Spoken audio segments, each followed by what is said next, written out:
Bonjour, bienvenue à l'émission Au goût de chez nous. Aujourd'hui, 3 petites recettes bien simples. Des ailes de pintade glacées à l'érable. On a un petit touski avec des pâtes fraîches. Donc, pâtes fraîches, crème, on va vous montrer ça. Et comme dessert, un classique, une mousse au chocolat au lait.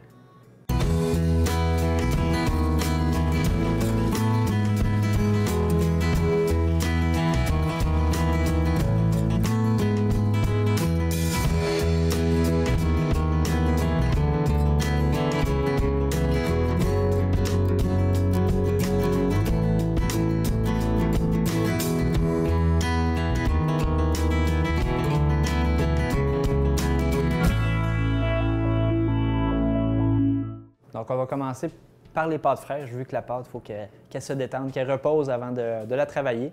On va y aller avec 4 œufs. Les œufs de mes petites poules en arrière. Ça prend 400 g de farine, donc 100 g par œuf. Un peu d'huile d'olive. J'ai une huile épicée que j'ai fait avec un peu de piment du jardin. Une belle petite couleur qui va aromatiser bien les pâtes à la base. On va y mettre un peu de sel. Une bonne pincée de sel. On y va au batteur. Ça peut se faire à la main aussi, donc comme une pâte à pain. Donc on pétrit la pâte, on se fait une cheminée. Puis on rajoute les œufs un à un dans la mixture. Et voilà pour ça. Donc on voit déjà la texture qui n'est pas tout à fait mélangée. Le fond, la farine reste au fond du bol. On la retourne un petit peu. On peut même la finir à la main. Il manque une goutte de liquide pour incorporer le tout. Pour colorer les pâtes, on pourrait rajouter une pâte de tomate aussi. Ça ferait des pâtes rosées pour que ce soit plus attrayant. Ou un coulis de basilic pour faire des pâtes vertes. Un peu comme on retrouve sur le marché, mais les faire vous-même, le goût en ressortirait meilleur, c'est certain.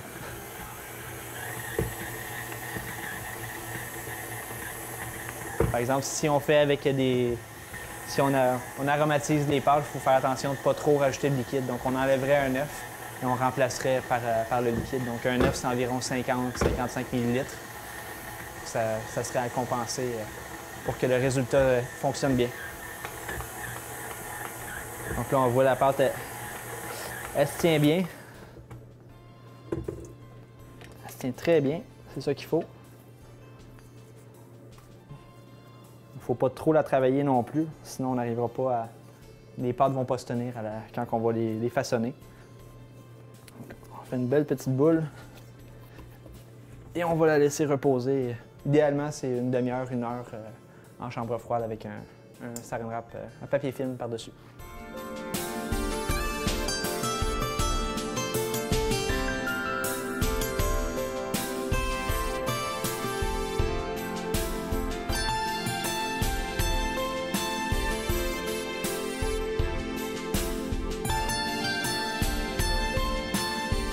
Donc, on va commencer à préparer l'entrée. Les ailes de pintade, je travaille avec ça vu que c'est mes produits principalement. Je peux prendre des ailes de poulet, les faire rôtir au four avec le même principe que ce qu'on va faire là. Je les ai déjà pré-cuites pour que ça soit plus rapide. Mais sinon, si vous prenez des ailes, c'est environ 25 minutes à les faire rôtir tranquillement au four à 350. Vu qu'ils sont déjà cuites, on va juste faire le glaçage. Donc, on va faire à la poêle, les faire sauter avec sirop d'érable, des épices. On peut y rajouter un petit concassé de tomate, donc qui va venir adoucir le goût sans que ça soit trop sucré, puis donner une petite acidité sans devoir y mettre du vinaigre. Donc on va aller chercher un sucré salé et le côté acidulé du vinaigre. On va aller faire ça à la poêle à l'instant. Donc si vous prenez des ailes de poulet fraîches, donc le gras de poulet va fondre dans la recette. Pas besoin de mettre de beurre ou presque pas pour du beurre ou d'huile. Donc juste y aller comme ça. Je vais rajouter une petite noix de beurre vu que mes ailes ont déjà été cuites. Le sirop d'érable qui va bouillir, ça va caraméliser, vraiment enrober au maximum les ailes. Donc on y va selon la quantité qu'on a. Puis au pire, allez, si vous avez plus de sauce, vous pouvez la garder puis en remettre sur autre chose par la suite.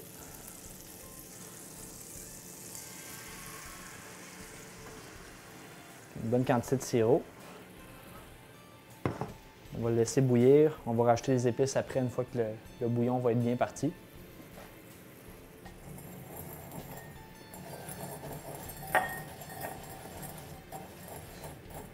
Quand vous travaillez avec le mortier, n'ayez pas peur de gratter assez fort dans le fond pour pas qu'il y ait de gros grains. Des fois, ça peut être désagréable d'avoir un grain de poivre entier en bouche. Là, ça peut être légèrement piquant.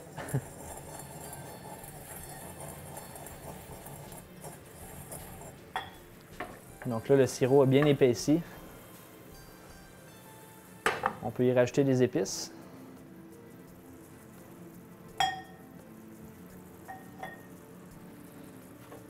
Des ailes. Donc, juste comme ça, ils vont déjà être bien enrobés.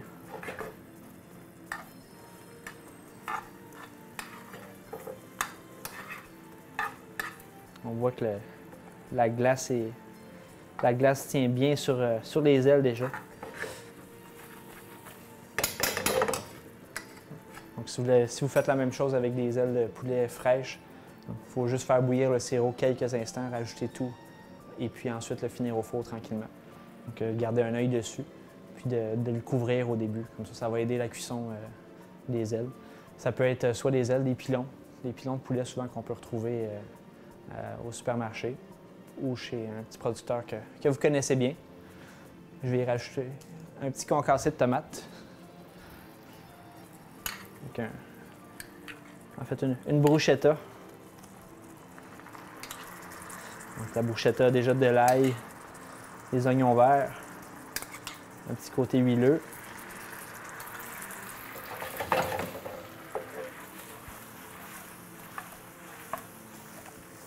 Et vu que c'était déjà cuit, on va les terminer juste 3 minutes au four très chaud à 450. Ça vient enrober.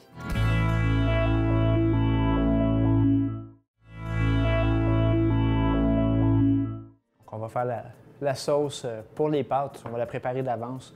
Les pâtes fraîches, vu que c'est vraiment à la minute et c'est tellement pas long à cuire, qu'on va vraiment tout préparer avant de se lancer dans la fabrication des pâtes. On va y aller avec un petit peu d'oignon haché pour commencer.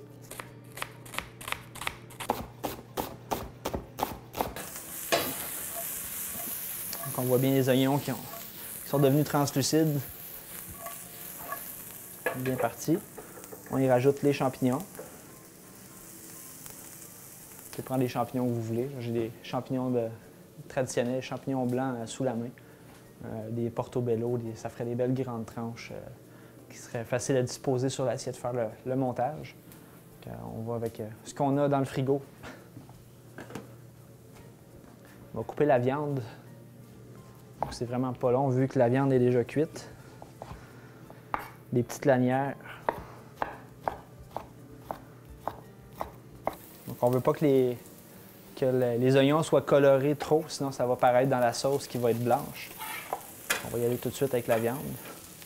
Ça va continuer à cuire tranquillement.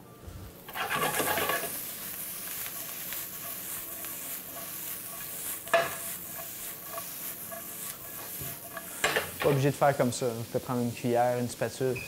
Beaucoup plus facile, mais l'habitude est là. Donc on va mettre le vin blanc. C'est facultatif, là, juste avec la crème, ça serait suffisant.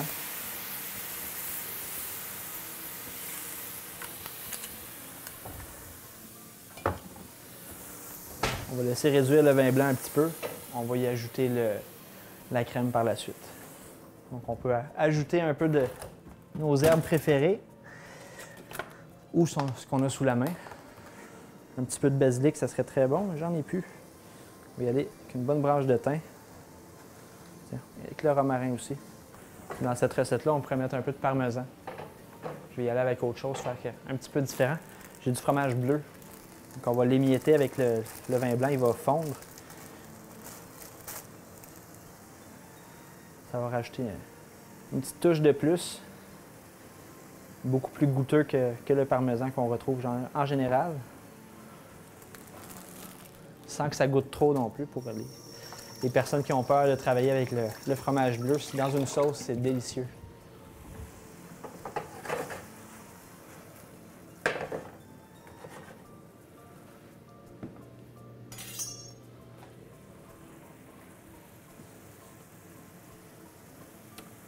Donc, le fromage est déjà presque fondu.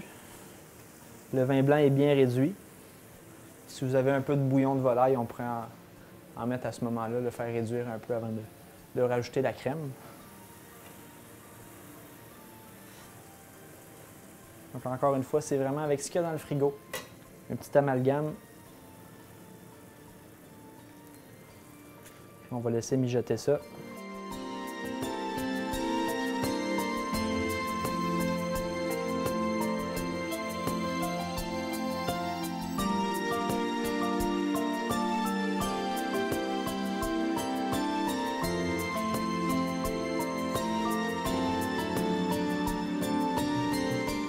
Pour les machines à pâte, il y en a des modèles, il y en a plein de sortes.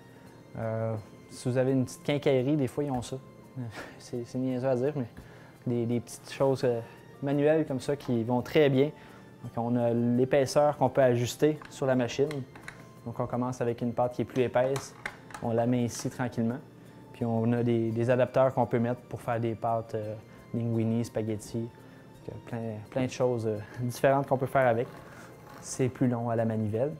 J'ai ce modèle-là avec le robot qui est beaucoup plus facile. On va prendre la facilité. Il ne faut pas oublier de jeter un coup d'œil à notre sauce en arrière. Ce qu'on va faire, on va rouler nos pâtes. On va les faire des pâtes plates en premier lieu, les amincir, et par la suite, on va faire des linguini avec. On peut les faire d'avance et les faire sécher sur un petit trépied qu'ils peuvent avoir aussi. Je sais qu'il y a quelques boutiques qui ont ça en même temps avec les machines. On y va comme ça. Il ne faut pas avoir peur de fariner votre plan de travail, sinon ça va coller. Quand ça commence à coller, c'est pas bon signe. Donc avec ça, on peut nourrir presque une famille au complet, une famille de 4 facilement. C'est beaucoup plus riche que des pâtes achetées en supermarché. On va se couper un petit morceau. Pas que ce soit trop long non plus, donc on va faire plusieurs petites sections. On l'aplatit un petit peu. Pas obligé de la mettre au maximum. C'est quand même assez rapide. Ça va à la même vitesse à la main. Si on veut des pâtes qui soient un peu plus fermes, donc vu que nous on va les laisser reposer sur le comptoir quelques minutes avant de les faire en linguini, on va les faire directement comme ça. Sinon on peut les replier, la repasser à la machine une deuxième fois. Pour faire ça 2-3 fois, la pâte va mieux se tenir après. Donc on va y aller directement.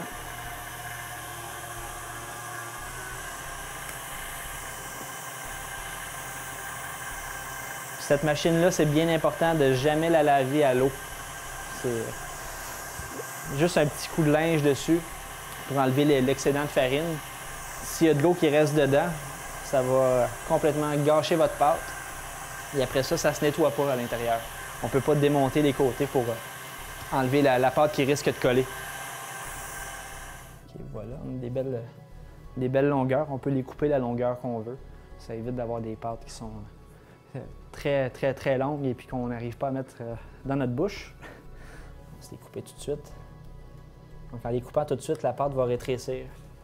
Si on la laisse sécher un petit peu sur le comptoir, juste 2-3 minutes de plus, elle va rester à pleine longueur.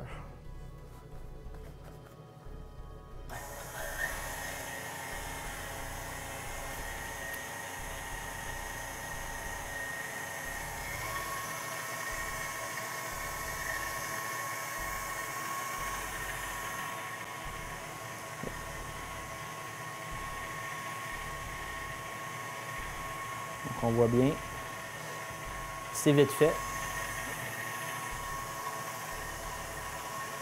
C'est important de bien avoir la pâte à plat, sinon ça va se replier sur elle-même.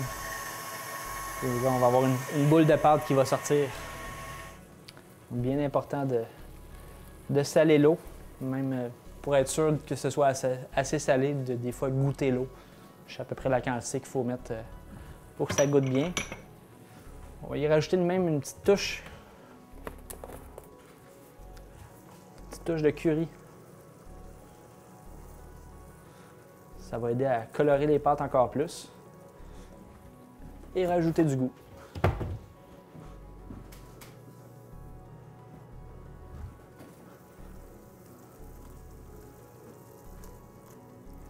Donc on est rendu au dressage des assiettes.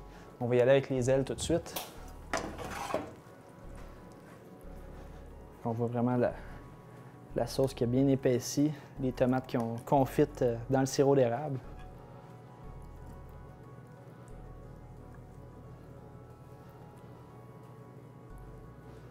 Ça sent un peu les ribs, là, bien caramélisés. Bonne côte levée. Faut pas avoir peur de s'en mettre sur les doigts, par exemple.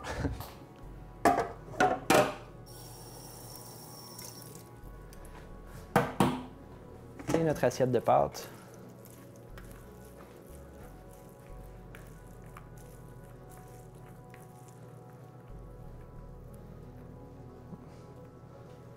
C'est ça, je les ai faites un petit peu longues encore. On voit qu'il y a quelques bouchées qui vont être longues à manger.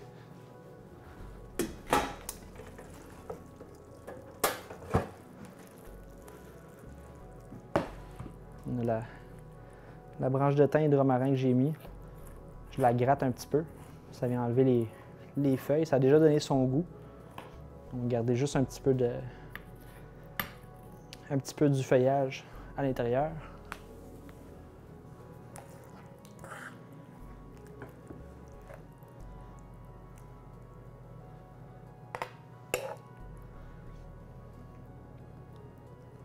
On va finir avec quelques pouces de nos amis les fous du blé. Et voilà pour ces deux-là. Donc là, on va se lancer dans le dessert.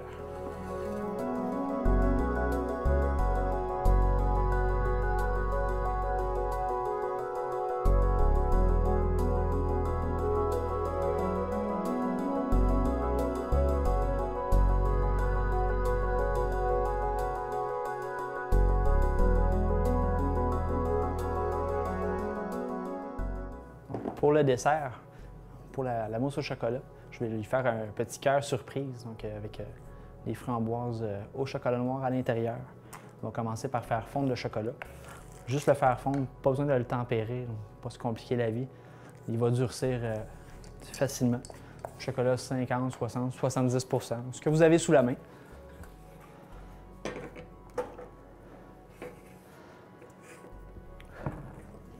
Idéalement, c'est de le faire au bain-marie. Moins de risque que ça colle. Une petite quantité comme ça prend quelques secondes, puis c'est déjà fondu. Pour cette recette-là, je prends des framboises congelées. Donc, on a une productrice de framboises à côté de chez nous, des petites framboises noires. C'est plus facile de faire la recette avec les framboises congelées, puis la texture va être meilleure. Donc, vu que la fibre de la framboise va éclater avec la congélation, en bouche, ça va faire comme une bouchée qui est juteuse. Si c'est des framboises fraîches, on a moins d'explosion de goût en bouche. Donc, juste fondu comme ça. On va se le laisser ici. On va faire la même chose, on va faire fondre notre chocolat pour la mousse dans un petit cul de poule. Donc c'est 200-220 grammes de chocolat. Je prends du chocolat noir, mais je vais l'alléger avec la crème à la fin. Ça va être une mousse au chocolat noir que je vais remonter avec la crème fouettée. Donc souvent la mousse au chocolat noir est très riche. Puis au niveau du goût, c'est un petit peu trop des fois. Ça.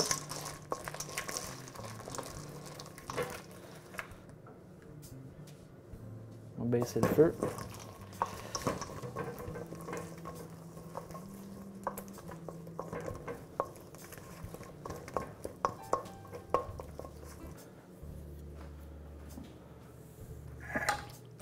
les framboises.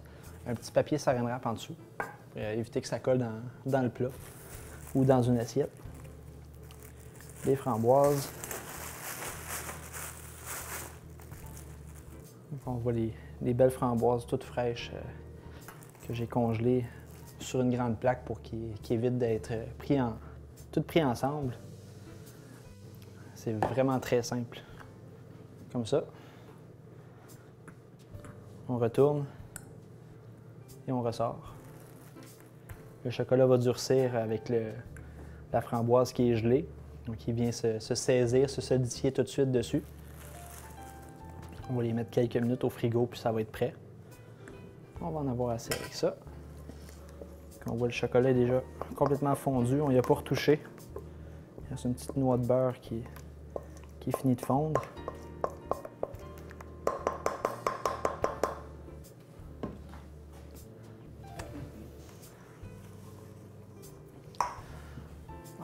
On va faire nos 3 œufs.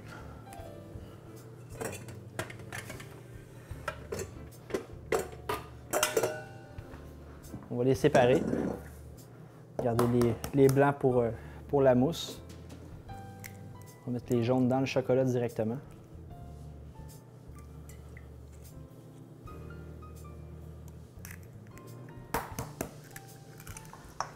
On va juste brasser nos jaunes d'œufs, vu que le chocolat est quand même un petit peu chaud. Pas qu'il commence à coaguler, à cuire.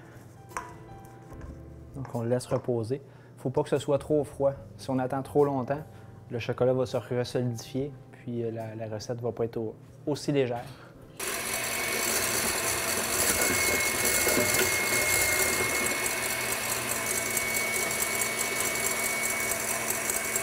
Donc on va venir serrer les blancs avec un petit peu de sucre. Donc ça va aider à les solidifier. Il ne faut pas en mettre trop vu que le chocolat est quand même légèrement sucré. Mais ça va bien aller avec.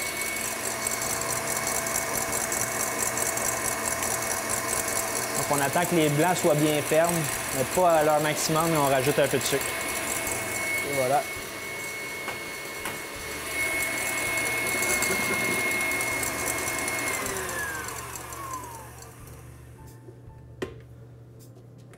Donc on voit quand ça tient après le fouet, que ça fait des belles pointes.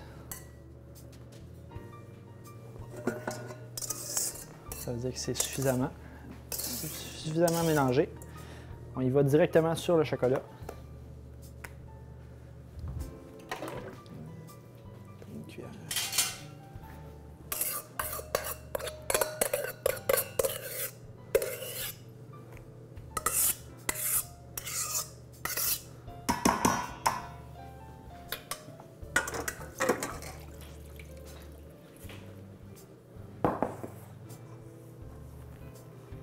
On vient plier le chocolat sur les blancs d'œufs. Donc en pliant, c'est qu'on veut garder le maximum d'air dans la mixture.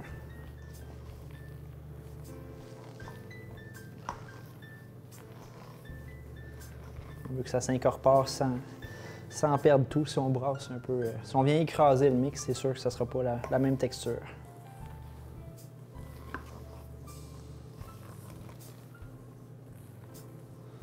Donc là, on pourrait la servir comme ça. Ça serait une mousse au chocolat noir qui serait bien riche. Moi, je trouve ça un petit peu trop riche. On va rajouter un peu de crème fouettée par-dessus.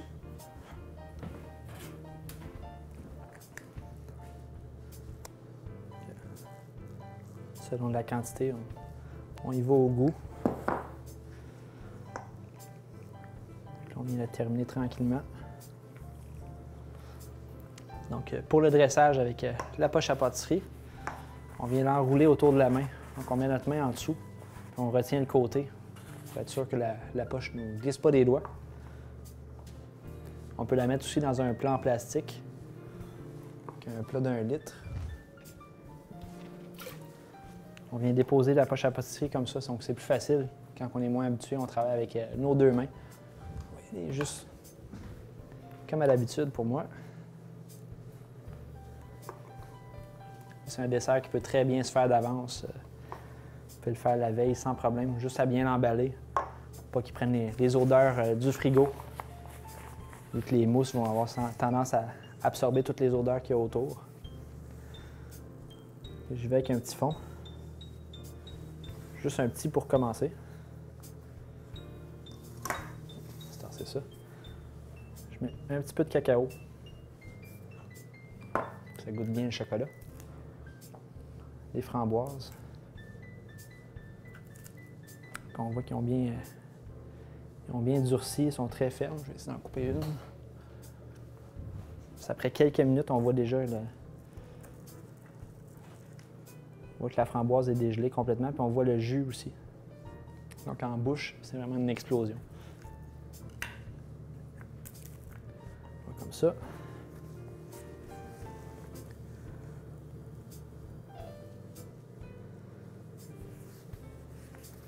Et on finit avec un peu de cacao. Si vous avez un petit crumble, quelque chose de croustillant que vous aimez bien, donc, vous pouvez le mettre par-dessus, soit des noix rôties à l'érable qui sont vraiment croustillantes. Ça irait très bien avec. Et voilà pour le dessert.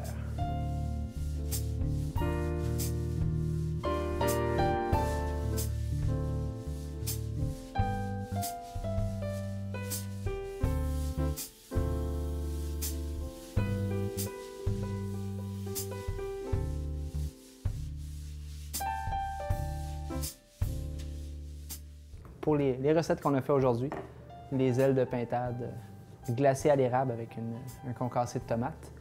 On a les pâtes fraîches avec les touskis, une sauce crémeuse, et la petite mousse au chocolat avec les framboises au milieu.